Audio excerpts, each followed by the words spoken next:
Welcome to the applications of chord properties, and this, of course, once again, mathematical applications to the experiment that we did with regards to the chord properties.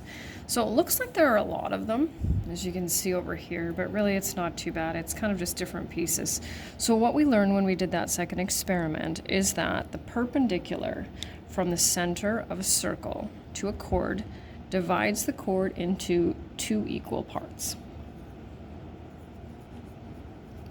So we did that experiment and we measured them, right? We did it two different ways, and then we found that splits the chord into two equal parts. So I'm going to leave it here. Actually, it might be better if I put it over there. So when angle OCB equals OCA, and they both equal 90 degrees, then we know that those line segments AC equals BC. A line that joins the center of a circle, okay, center of the circle, and the midpoint, right, which means halfway point, midpoint, is perpendicular. So that means, of course, meets at a 90-degree angle. When O is the center of a circle and AC equals BC, then we know that angles OCB and OCA equal 90 degrees. The perpendicular bisector is just a line that cuts it into two equal parts, right? Like bicycle, right? The perpendicular bisector of a chord has to pass through the center of the circle. So when angle OCB equals angle OCA and that equals 90, then we know that those two line segments are equal, and then DC passes through O, which is the center of the circle. So kind of like the English translation, I guess, if you will. So here are scenarios.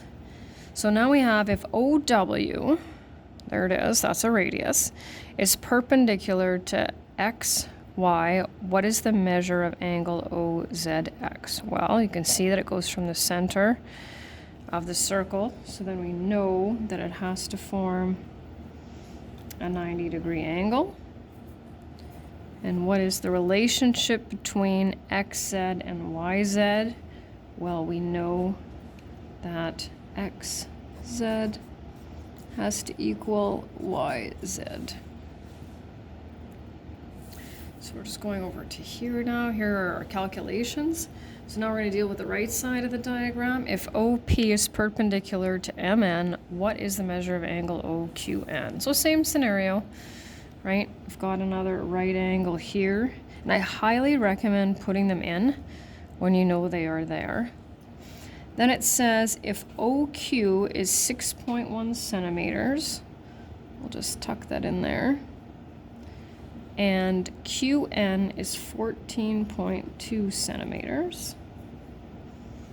What is the length of QM? Well, we can see that we have another scenario, so we know that the line from the center of the circle, right, splits it into two equal parts, so we know that these have to be equal. So it will also have to be 14.2, and don't forget units. Then it says calculate the length of OM to 1 decimal place. So now we're back to the Pythagorean theorem, right? OM, and highly recommend, I like to draw it in. I like to see my right triangle. If it doesn't specify though, you don't have to. Oops, went a little overboard. There we go. So once again, we need to figure out, okay, do we need to calculate a hypotenuse or a side? And this is our radius. Here's our right angle, so that will be our hypotenuse. Same steps as in the last lesson, right?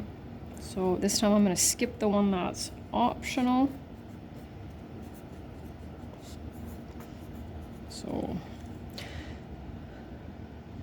So you can show me evaluated answers for 6.1 squared and 14.2 squared, or you can just add them together, which is what I'm going to do. 238.85 And we know that in order to get OM by itself, take the square root of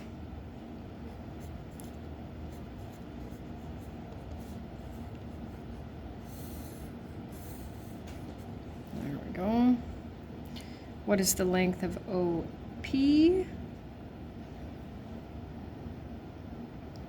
Let's see, let's take a look.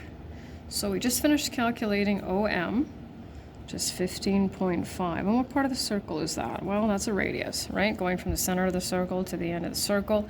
OP is also another radius, so it will have to be the same length. All radii are the same. MN is the entire, that's a chord, right? So that's both pieces, and we know that these two sections are equal, so we'll take 14.2 and we'll double it,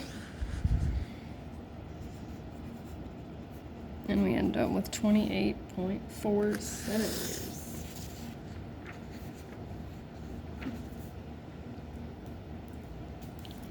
And our last one is this scenario right here. It says point O is the center of the circle. AB is the diameter with a length of 26 centimeters. And you can always ask, right? So the fact that the 26 is kind of over the center tells you it's the entire diameter as opposed to just being the radius, but those are questions. It specifically says that, but if you're unsure where it goes, let me know. OE measures 10 centimeters from the center of the circle to CD.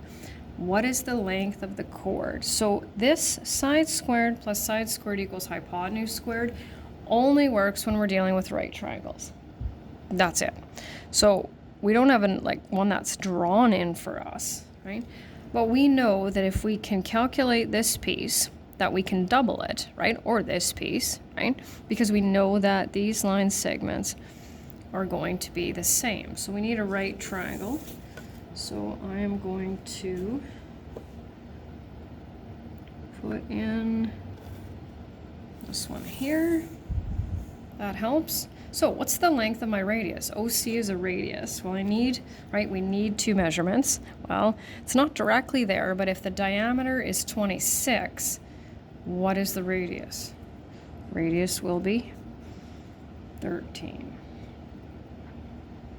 So we'll go with 10 squared plus CE. Wouldn't matter which one I calculated, right? And then I'll put in my additional step.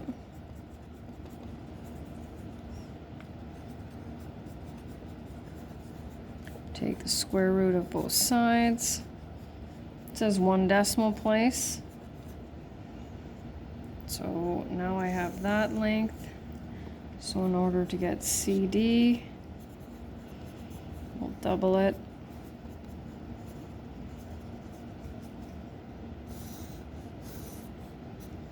And that's the end.